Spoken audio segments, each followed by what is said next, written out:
All right. A few more things. Immigration. The administration's asking people who are in the country legally to register. On the one hand, if they registered, they're probably more likely to be deported if they're here illegally.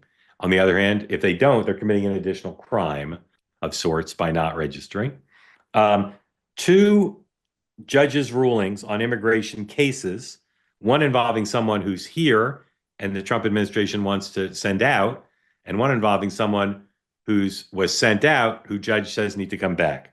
So the person who now the judge says can be deported is that former Columbia University graduate student Mumud Kali. A Louisiana judge today said that in fact he can be deported. I don't know if there'll be appeals or not. I don't know the answer to that. But in theory, now they can deport him unless his lawyers get some sort of stay of that judge's order.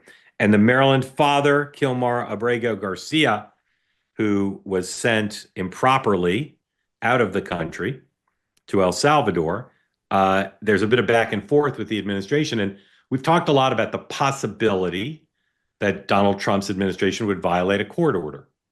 Okay.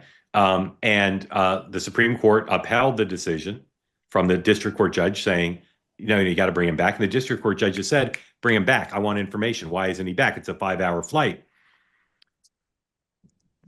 The president has said he will never defy a judge's order. It does not take an anti-Trump reading of what's going on to say it appears they're defying the order. What they're saying is the judge isn't giving them enough time, that the judge is interfering in the executive branch in a way that a judge shouldn't. And so they need more time. The judge didn't say they could have more time. So I would say they're on the line here and probably a little bit over, at least, of violating a judge's order for the first time that we know of. And I'll be curious to see what the judge says. But they're taking a position that it's not outlandish. They're saying, Judge, this isn't your turf. We are going to do this the executive branch way.